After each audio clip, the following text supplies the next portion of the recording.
Most people think the Commerce Clause is simple. It gives Congress permission to regulate buying and selling. That's the misconception.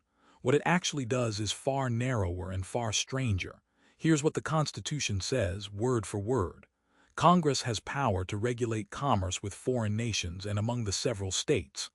That phrase, among the several states, carries almost all the weight. The clause applies only to trade that crosses state lines.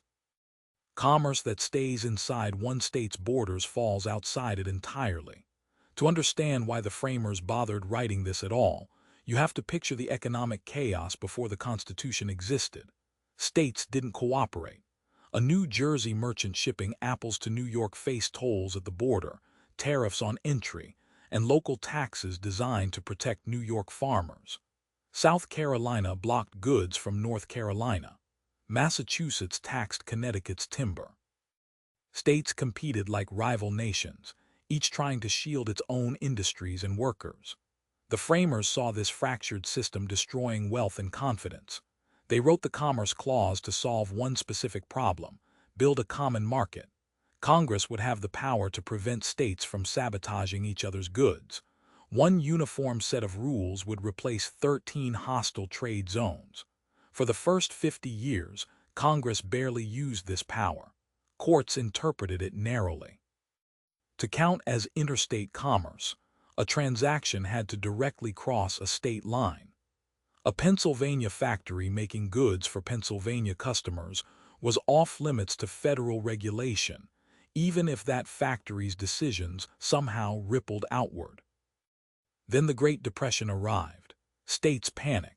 They passed laws to protect local workers and local prices, but these laws only fragmented the economy further. Congress passed the National Industrial Recovery Act, trying to coordinate industrial production across state lines. The Supreme Court blocked it. Then, under political pressure and changing times, the court reversed course. The shift happened in the 1940s. A wheat farmer in Ohio was growing grain only for his own family's use, as local as it gets. But if millions of farmers did the same, the national wheat supply would shift, driving interstate prices down. The court asked, does the farmer's decision affect interstate commerce substantially? Yes, it does, so Congress could regulate it. This new standard opened everything. The clause now reached any activity that substantially affected interstate commerce, not just direct involvement. Labor conditions in factories, environmental standards, food safety in restaurants, all of it could be regulated under Commerce Clause authority. Civil rights laws prohibiting discrimination in hotels and restaurants also rested on this logic. Those businesses were nodes in interstate commerce, but the clause did not swallow all state power. States still regulated insurance, marriage, and property law. Courts occasionally said no. In 2000, the Supreme Court struck down a federal gun law, ruling it stretched Commerce Clause authority too far. The clause sits at a permanent tension. A nation needs a unified economy, but states need room to govern their own people.